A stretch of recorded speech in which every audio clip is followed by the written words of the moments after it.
आज ये एक ऐतिहासिक दिन है। आज शहीद आज़म भगत सिंह की जयंती है। लोग शहीद होते हैं, भगत सिंह शहीद आज़म हैं। शहीद आज़म इसलिए हैं कि आज हम लोग जहां माल्यार्पण करने के लिए गए थे, शहीद पार्क, वो शहीद पार्क एक ऐतिहासिक पार्क है। वो हिस्सा है फिरोज शाह कोटला फोर्ट का, जहां पर चंद्रशेखर आज़ाद जी की अध्यक्षता में हिंदुस्तान रिपब्लिकन आर्मी की गुप्त मीटिंग हो रही थी। अंग्रेज़ों के ज़माने में क्रांतिकारी छुपकर मीटिंग किया करते थे। नौजवान तरुण भगत सिंह एक प्रपोजल लेकर के आए कि हिंदुस्तान रिपब्लिकन आर्मी का नाम अब हिंदुस्तान सोशलिस्ट रिपब्लिकन आर्मी होना चाहिए। यह ऐतिहासिक क्षण, वो ऐतिहासिक भूमि और हमारे युवाओं के आइकन शहीद आज़म भगत सिंह को हम अपना नमन प्रस्तुत करते हैं। आज एक दुखद घटना भी हमारे ज़िले में हुई है। वज्रपात के चलते 2 बच्चियों का निधन हो गया है। मैं इस मंच से उनके प्रति शोक व्यक्त करता हूं और उनके परिवार के प्रति अपनी संवेदना व्यक्त करता हूं। दोस्तों, मुझे लगता है कि बहुत कुछ कहने की ज़रूरत नहीं है। आजकल सूचना क्रांति के इस दौर में हमसे ज़्यादा मालूम हमारे पत्रकार साथियों को होता है। तो बेहतर ये होगा कि आप सवाल पूछें, मैं आपका जवाब दूं। लेकिन आप सवाल कहाँ से पूछेंगे और आपके मन में कौन से सवाल चल रहे हैं, इसका थोड़ा सा अंदेशा है, मुझे थोड़ा अंदाज़ा भी है। सबसे पहले मैं आपको बधाई देना चाहता हूं कि आपने पत्रकारिता की उस मिसाल को जिंदा रखा है कि कम से कम विपक्ष से तो सवाल करते हैं ना, ताकि इस देश को याद रहे कि पत्रकारों का काम है सवाल पूछना। तो मैं आपके हर सवाल का जवाब दूंगा। जितना सवाल आप पूछना चाहते हैं पूछिएगा, बारी बारी से पूछिएगा, सारे सवालों का जवाब दूंगा। बस एक सवाल का जवाब जो मुझे लगता है कि आप सबके मन में होगा कि आप कांग्रेस पार्टी क्यों ज्वाइन किए हैं, उस सवाल का जवाब दे करके मैं हमारे जो अध्यक्ष हैं उनकी तरफ मुखातिब होऊंगा, माइक उनको समर्पित करूंगा। मैं कांग्रेस पार्टी इसलिए ज्वाइन कर रहा हूं कि मुझे ये महसूस होता है कि इस देश में कुछ लोग, वो सिर्फ लोग नहीं हैं, वो एक सोच है। वो इस देश की सत्ता पे ना सिर्फ काबिज हुए हैं, इस देश की चिंतन परंपरा, संस्कृति, इसका मूल्य, इसका इतिहास, इसका वर्तमान और इसका भविष्य खराब करने की कोशिश कर रहे हैं। वो जो सोच है, उस सोच के बारे में आप अपने आप समझ जाएंगे, क्योंकि कहीं मैंने पढ़ा था कि आप अपने दुश्मन का चुनाव कीजिए, अपने विपक्ष का चुनाव कीजिए, दोस्त अपने आप बन जाएंगे। तो हमने ये चुनाव किया है। हम इस देश की सबसे पुरानी पार्टी, सबसे लोकतांत्रिक पार्टी, मैं जोर दे करके बोल रहा हूं लोकतांत्रिक पार्टी, ताकि आप लोग परिवारवाद पे सवाल जरूर कीजिएगा। लोकतांत्रिक पार्टी में हम इसलिए शामिल होना चाहते हैं कि हमको लगता है, और सिर्फ हमको नहीं लगता है, इस देश के लाखों करोड़ों नौजवानों को ये लगने लगा है कि अगर कांग्रेस नहीं बचा तो देश नहीं बचेगा। और ये बात मैं आपको स्पष्ट कर देता हूं, देश में प्रधानमंत्री अब भी हैं, देश में प्रधानमंत्री इससे पहले भी थे, देश में आगे भी प्रधानमंत्री होते रहेंगे। लेकिन आज जब हम लोग श्री राहुल गांधी जी के उपस्थिति में फॉर्मली कांग्रेस पार्टी का फॉर्म भर रहे थे, तो साथी जिग्नेश ने संविधान की कॉपी दी और हमने उनको भगत सिंह, गांधी और अंबेडकर की तस्वीर प्रस्तुत किया, क्योंकि हमारा यह मानना है कि आज इस देश को भगत सिंह की वीरता की जरूरत है, भगत सिंह के साहस की जरूरत है। आज इस देश को अंबेडकर की समानता की जरूरत है, और आज इस देश को गांधी की एकता की जरूरत है। गांधी जब कहते हैं रघुपति राघव राजा राम, पतित पावन सीताराम, ईश्वर अल्लाह तेरो नाम, सबको सन्मति दे भगवान, ये गांधी की एकता है। जब अम्बेडकर कहते हैं कि किसी भी समाज का मूल्यांकन वहां महिलाओं की क्या स्थिति है इस बात से होगा, तब वो समानता की वकालत कर रहे होते हैं। मैं नहीं मानता हूं कि डॉक्टर बाबा साहब भीमराव अंबेडकर किसी एक समुदाय के नेता थे।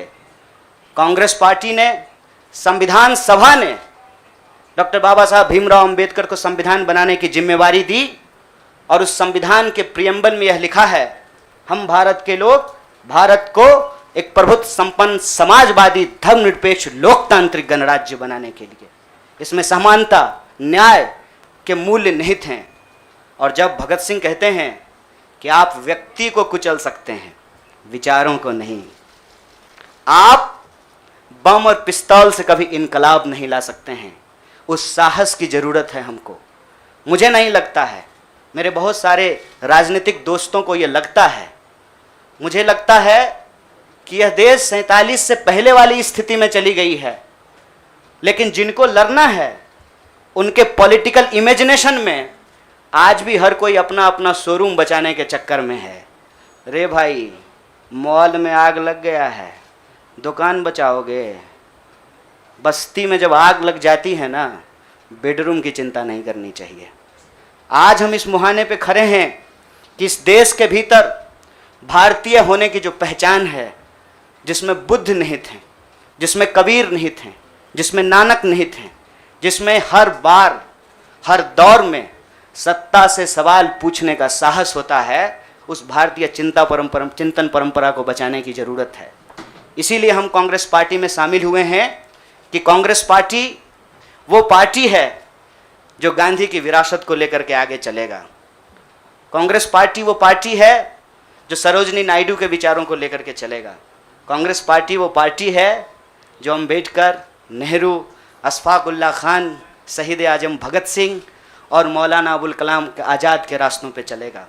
हम जब भी समानता और बराबरी की बात करते हैं, यह कुछ व्यक्तियों तक सीमित नहीं है, यह भारतीय होने का इतिहास है। और इस भारतीय होने के इतिहास को अपने आप में यदि कोई समेटे हुए है तो देश की सबसे पुरानी पार्टी है। और जो लोग कह रहे हैं विपक्ष कमज़ोर हो गया है, यह सिर्फ विपक्ष के लिए चिंता की बात नहीं है।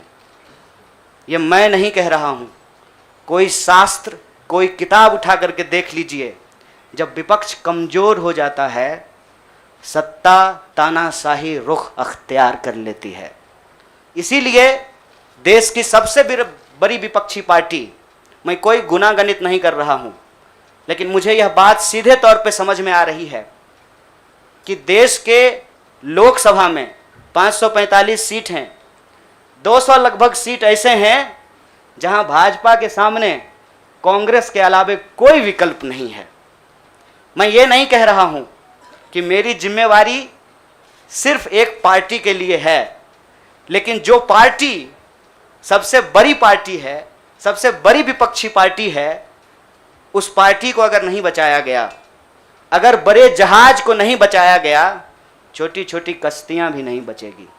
इसीलिए, और मैं जब यहाँ बैठा हुआ हूँ, मेरे इतिहास को, मेरे वर्तमान को लोग देख रहे हैं। बहुत सारे सवाल हैं, वो आएंगे, उनका जवाब मैं दूंगा। लेकिन यह जो ऐतिहासिक जिम्मेवारी है, उस जिम्मेवारी से मैं अपना मुंह नहीं मोड़ सकता हूँ। मैं जहाँ पैदा हुआ, जिस पार्टी में पला बढ़ा, उसके प्रति मैं आभार व्यक्त करता हूँ। उसने मुझे सिखाया, पढ़ाया, लड़ने का जज्बा दिया है। लेकिन उस पार्टी के साथ साथ मैं उन लाखों करोड़ों लोगों को भी धन्यवाद देना चाहता हूँ जो किसी पार्टी से जुड़े हुए नहीं थे। अपने स्कूल के व्हाट्सएप ग्रुप में जब हम लोगों के ऊपर अनावश्यक आरोप मढ़े जाते हैं तो अपने दोस्तों से लड़ रहे थे, अपने घरों में डिनर टेबल पर लड़ रहे थे। लोगों की दोस्तियां टूट गई हम लोगों के आंदोलन के समर्थन में, और मैं मजाक नहीं कर रहा हूं, लोगों के डिवोर्स तक हो गए। ये जो देश में एक वैचारिक संघर्ष छिड़ा है, उस वैचारिक संघर्ष को कांग्रेस पार्टी ही नेतृत्व दे सकती है, यह हमारा भरोसा है। और मैं ये उम्मीद करता हूं कि हमारे देश के जो लाखों करोड़ों नौजवान आपके माध्यम से सुन रहे हैं, उनसे भी मैं आग्रह कहता हूं, दीवार पर बैठकर टुकुर टुकुर मुंह ताकने का वक्त नहीं है। ये अर्जेंसी का टाइम है और इस अर्जेंसी के टाइम पे दीवार पे बैठ करके दायां जाएं कि बायां जाएं, ये मत सोचिए। जब आप जंग में होते हैं तो आपके पास जो अवेलेबल चीज़ें होती हैं आप उससे मुकाबला करने की कोशिश करते हैं। कांग्रेस पार्टी एक बड़ी जहाज है, अगर कांग्रेस पार्टी बचेगी तो हमारा मानना है इस देश के लाखों करोड़ों नौजवानों की आकांक्षाएं बचेंगी, गांधी की मीमांसा बचेगी, भगत सिंह के सपनों का भारत बचेगा और डॉक्टर बाबा साहब भीमराव अंबेडकर की समानता का भारत का निर्माण संभव हो पाएगा। इसी आशा और उम्मीद के साथ मैं इस पार्टी से जुड़ा हूं और मुझे पूरा भरोसा है कि कांग्रेस पार्टी जो अपने आप को एक लोकतांत्रिक पार्टी कहती है, आज़ादी के साथ, अपनी पूरी मुखरता के साथ सत्ता से सवाल पूछना और लोगों के हक के लिए लड़ना भिड़ना संघर्ष करने में हमारे साथी रहेंगे, हमारे सहयोगी रहेंगे। और ये परिवार संघ परिवार नहीं, वो क्या परिवार जो परिवार छोड़कर परिवार बनाना पड़े, वो परिवार जो आपको परिवार छोड़ने के लिए नहीं कहता है, कहता है कि अपने परिवार में रहिए। अरे महात्मा गांधी कस्तूरबा गांधी को लेकर के अंग्रेजों से लड़ गए, बताइए इनको अपना घर छोड़ना पड़ा, कोई जरूरी है क्या? घर परिवार के साथ रहना है। डॉक्टर बाबा साहब भीमराव अंबेडकर भी अपने परिवार के साथ रहते थे। आप जितने बड़े लोग हैं उनका इतिहास उठा करके देख लीजिए, सब लोग अपने परिवार के साथ रहते थे। वो परिवार छोड़ करके बनने वाला परिवार नहीं। न्याय बराबरी और संघर्ष के लिए इस परिवार में मैं शामिल हुआ हूँ। सभी सदस्यों के प्रति देश के अंदर फैले हुए लाखों करोड़ों कार्यकर्ताओं को अपना आभार व्यक्त करता हूं। बहुत बहुत शुक्रिया, बहुत बहुत धन्यवाद।